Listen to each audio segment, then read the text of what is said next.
So hello everyone, welcome to the channel. इस video में मैं एसबीआई क्लर्क जो हमारा 2025 का एग्ज़ाम है, अब उसको बस लास्ट के 20 डेज़ बच गए हैं अप्रॉक्सीमेटली। देखिए तो लास्ट के 20 टू 21 या 22 डेज़ हमारे पास बचे हैं। तो मैं लास्ट के 20 डेज़ ही मान के चल रहा हूँ, क्योंकि हो सकता है कुछ लोग इस वीडियो को 1-2 दिन बाद देखें। हमारे लास्ट के 30 डेज़ में हमारा क्या एक प्रॉपर प्लान होना चाहिए। मैंने ये जो प्लान मैं आप लोगों के साथ डिस्कस कर रहा हूँ ना, ये मैं कोई ऐसा प्लान डिस्कस कर रहा हूँ जो कि हाँ, जो कि पॉसिबल है अगर आप करना चाहें तो। ऐसा कोई भी प्लान नहीं डिस्कस कर रहा हूँ जो कि बहुत ज़्यादा हाइप हो जाएगा, जो कि करना पॉसिबल नहीं होगा प्रैक्टिकली वे में।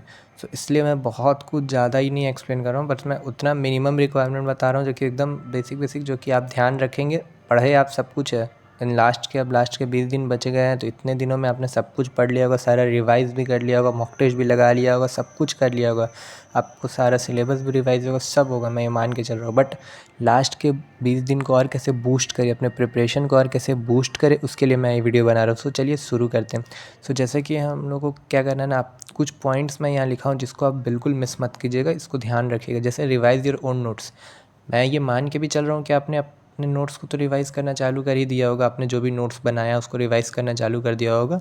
बट फिर भी मैं ये पॉइंट यहाँ पे लिखा हूँ कि रिवाइज़ योर ओन नोट्स, आपके खुद के नोट्स हैं ना, जो भी आपने नोट्स खुद से लिखा है, जो भी आपने लिखा है खुद से नोट्स, उन नोट्स को निकालिए, उन नोट्स को प्रॉपर वे में रिवाइज़ कीजिए। क्योंकि अब लास्ट के कुछ दिन बचे हैं, यही वो दिन होते हैं जो डिसाइडिंग फैक्टर होते हैं कि आप कितना अच्छा रिवीजन करते हैं, कितना अच्छा प्रैक्टिस करते हैं और कितना अच्छा मॉक देते हैं।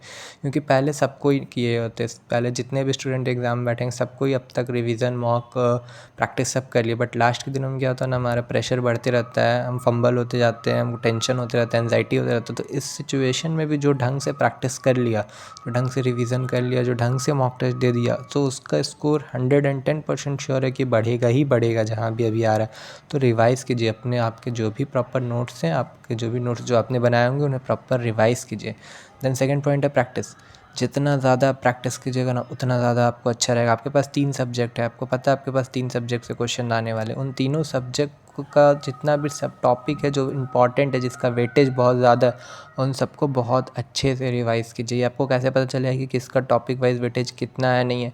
तो इस पर भी मैं एक वीडियो बना चुका हूँ ऑलरेडी, वो चैनल पे है। अगर आपने वीडियो नहीं देखा है तो मैं इस वीडियो के डिस्क्रिप्शन में उस वीडियो का लिंक डाल दूँगा, एंड आप जाके वीडियो देख लीजिएगा। वो आपको एक बहुत ही हेल्पफुल रहेगा वो वीडियो आप लोगों के लिए। प्रैक्टिस कीजिए, जितना ज़्यादा प्रैक्टिस कीजिएगा उतना ज़्यादा आपको कॉन्फिडेंस आएगा।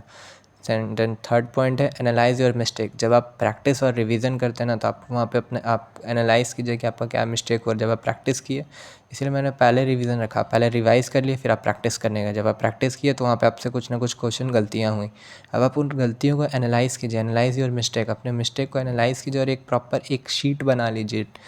और उस शीट पे ना कुछ वैसा सिली मिस्टेक जो आपसे गलत हो जा रहा है, या कोई कॉन्सेप्ट हुआ जो कि आप पढ़े थे आपको आता, बट एग्ज़ाम में टाइम ड्यूरेशन में टाइमर चलते में आप उसको गलत कर दिए, मिस्टेक कर दिए, सिली मिस्टेक हो गया, उन सबको उन शीट में ना नोट कर लीजिए, जो कि आपको रिवाइज़ कीजिएगा ना आप, वो बोलते हैं लास्ट मिनट शीट, वो आपको बहुत ही ज़्यादा हेल्पफुल करेगा। इसलिए एनालाइज़ कीजिए अपने मिस्टेक को।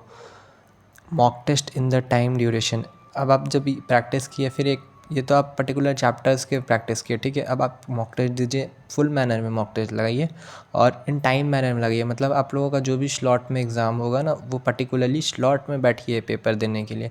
तो आपका क्या होगा ना कि जब एग्ज़ाम जिस दिन रहेगा ना, उस दिन तक आपका माइंड जो है उस स्लॉट को, उस पर्टिकुलर घंटे को, मतलब 1 घंटा का आपका पेपर होता है, तो पर्टिकुलर मान लीजिए आपने कोई भी 1 घंटा चूज़ किया जिस टाइम आपका स्लॉट है, तो उस स्लॉट में आपका माइंड ना ज़्यादा एक्टिव रहेगा एग्ज़ाम के दिन भी। ये इसलिए मॉक टेस्ट दीजिए तो स्लॉट में टाइम ड्यूरेशन में दीजिए, जिस टाइम में आपका मेन एग्ज़ाम होने वाला उस टाइम में दीजिए मॉक टेस्ट।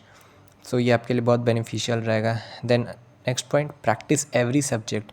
मैं फिर वही चीज़ बोल रहा हूँ, हर एक सब्जेक्ट को प्रैक्टिस कीजिए। आपके पास 3 सब्जेक्ट है, किसी भी एक सब्जेक्ट को छोड़िएगा मत, तीनों को प्रैक्टिस कीजिए। डेली बेसिस पे आप तीनों को प्रैक्टिस करिए। अगर आप 5 घंटा या 6 घंटा प्रैक्टिस में दे रहे हैं ना, मैं एक एग्जांपल बता रहा हूँ, तो 2-2 घंटा तीनों को दीजिए। क्योंकि लास्ट के टाइम में हर एक क्वेश्चन आपको को क्या लगता है इम्पॉर्टेंट है, हर एक सब्जेक्ट आपके लिए इम्पॉर्टेंट है। इसलिए हर एक सब्जेक्ट को प्रैक्टिस कीजिए। देन नेक्स्ट क्या है, be regular with your plan. आपने अपना एक रफ प्लान ज़रूर बनाया होगा, आपने अपना खुद का एक रोड मैप ज़रूर बनाया होगा। आप उस प्लान पे रहिए, आप उस प्लान पे बने रहिए, हर दिन प्लान मत चेंज कीजिए। हाँ, कुछ समय के बाद अगर आपको लग रहा है कि प्लान वर्क नहीं कर रहा, देन बिल्कुल प्लान में चेंजेस कीजिए, बट अपना एक रेगुलर आपका जो भी प्लान आपने बनाया उस प्लान पे बने रहिए, फोकस रहिए, क्योंकि फ़ोकस बहुत ज़्यादा इंपॉर्टेंट है। आपको अब फोकस रह के अपनी पढ़ाई को करना होगा बस, क्योंकि अब लास्ट के 20 दिन अप्रॉक्सीमेटली बचे हैं। ये 20 दिन बहुत ज़्यादा इंपॉर्टेंट है, तो प्लीज़ डाइवर्ट मत होइए। नेक्स्ट पी वाई क्यू मैं अज्यूम कर रहा हूँ कि सब लोगों ने ऑलरेडी लगा लिया होगा, बट फिर भी अगर आपने पी वाई क्यू नहीं लगाया है तो पी वाई क्यू लगा लीजिए, और अगर आपने पी वाई क्यू लगाए हैं तो कोई दिक्कत नहीं है। आप उन पी वाई क्यू में आपने उसमें भी कुछ ना कुछ मिस्टेक आपके हुए होंगे, उन मिस्टेक को अगर आपने कहीं नोट किया होगा तो आप एक बार फिर से उसका रिवीजन कर लीजिए। सो ये आपके लिए बहुत ज़्यादा ही बेनिफिशियल रहेगा। अब बात करते हैं रिवीजन सब कोई बोलता है, बट रिवाइज़ योर नोट्स, जैसा कि मैंने फर्स्ट पॉइंट ही बताया था, रिवाइज़ योर नोट्स। तो रिवाइज़ योर नोट्स को कैसे रिवाइज़ करें, उसका एक तीन टाइप है जो मैं आपको डिस्कस कर रहा हूँ। जैसे class notes revision, revise your notes में मेरा कहने का मतलब सिर्फ यही था कि आपके जो भी क्लास नोट्स के रिवीजन है, जो भी आपने अब तक पढ़ा है, तो उसके क्लास नोट्स आपने बनाए होंगे तीनों सब्जेक्ट के, आपके कॉपी होंगे, आपके रजिस्टर्स होंगे, आपके शीट्स होंगे। सो उन क्लास नोट्स का आप रिवीजन कैसे कर सकते हैं? जैसे सबसे पहले आप उन नोट्स को निकालिए, उसमें पर एक सब्जेक्ट के पर एक टॉपिक के आपके 3 सेगमेंट के क्वेश्चंस वहाँ पे होंगे। अगर आप ध्यान से देखेंगे तो easy questions, moderate questions and hard questions. सबसे पहले आप ईजी क्वेश्चंस को पकड़िए, उसको रिवीजन कर लीजिए फर्स्ट राउंड में, तो आपके ईजी क्वेश्चंस जो भी है वो आपके माइंड में आ जाएगा। देन आप मॉडरेट क्वेश्चन पे जाइए एंड उसका रिवीजन कर लीजिए, सो वो भी क्वेश्चंस आपका रिवाइज हो जाएगा। देन फिर हार्ड क्वेश्चन पे जाइए, उसका रिवीजन कर लीजिए। इजी क्वेश्चन को रिवीजन करने के लिए आप एक बार रिवीजन कीजिएगा, आपका काम हो जाएगा। बट मॉडरेट क्वेश्चन को हो सकता है आपको दो बार करना पड़े रिवीजन। इजी क्वेश्चन के लिए एक बार में आपका काम हो जाएगा, मॉडरेट के लिए हो सकता है आपको 2 बार रिवीजन करना पड़े, एंड हार्ड के लिए हो सकता है आपको 2 से ज़्यादा, कभी 3 बार भी रिवीजन करना पड़े। सो आप उस तरीके से अपने अकॉर्डिंग देख सकते हैं कि आप खुद से सेग्रीगेट कीजिए कि हाँ, ये पर्टिकुलर क्वेश्चंस आपको हार्ड लग रहे हैं, पर्टिकुलर क्वेश्चंस आपको इजी लग रहे हैं, पर्टिकुलर क्वेश्चंस आपको मॉडरेट लग रहा है।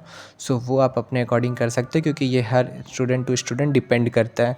सो ये ऐसे आप कीजिएगा ना, तो आपका ओवरऑल निचोड़ निकल जाएगा पूरे चैप्टर का, पूरे नोट्स का, और बहुत अच्छे तरीके से आप नोट्स को रिवाइज़ कर पाइएगा। इसलिए मैं ये चार्ट करके आपको यहाँ पे बता रहा हूँ।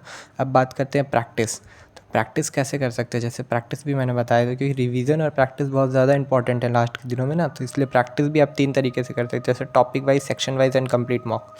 लाइक टॉपिक वाइज में आप क्या कीजिए, आप पर्टिकुलर टॉपिक उठाइए। मान लीजिए आपको कोई टॉपिक में डाउट आ रहा है, अगर आपको लग रहा है कि ये पर्टिकुलर टॉपिक जो है वो आपसे बार बार गलत हो जा रहा है, सो आप उस पर्टिकुलर टॉपिक का टॉपिक वाइज दीजिए, टॉपिक वाइज उसका प्रैक्टिस कीजिए, जो कि उसके क्या होगा, आपके मार्क्स को बढ़ाएगा। सेक्शन वाइज पर्टिकुलर मान लीजिए आपका एक पूरा मान के चल रहा हूँ मैं, आपका एक पूरा सेक्शन ही है जो आपका कंप्लीट हो गया, ठीक है, आपको उसमें पूरा फुल कॉन्फिडेंस आ रहा है, बट आपको दिक्कत हो रहा है कि आप चेक करना चाह रहे हैं कि क्या आप सभी क्वेश्चन बन रहे या नहीं बन रहे। आप सेक्शन वाइज प्रैक्टिस कीजिए, सेक्शन वाइज प्रैक्टिस से आपको ओवरऑल कॉन्फिडेंस इंक्रीज़ होगा। एंड कंप्लीट मॉक जो है वो तो आप लोगों को देना ही है, क्योंकि कंप्लीट मॉक आप जब तक दीजिएगा नहीं तब तक आपको पता ही नहीं चल पाएगा कि आपका स्कोर कहाँ पे है, क्या है, नहीं है। तो कंप्लीट मॉक को बहुत अच्छे से दीजिए एंड उसका एनालाइज भी कीजिए। मॉक देने से ज़्यादा मॉक देने से तो फ़ायदा होता ही है, बट एनालाइज़ करने से उससे ज़्यादा फ़ायदा होता है। सो मॉक दीजिए, साथ ही साथ analyse your mock. So hope so आपको वीडियो पसंद आया होगा, एंड ऐसे ही मैं और भी वीडियोस चैनल पर लाता रहूँगा। So thank you so much and subscribe the channel, ताकि आपको और भी मैं जो भी वीडियोस चैनल पे लाऊँ उसका नोटिफिकेशंस आपको मिलते रहे। So subscribe the channel and thank you so much.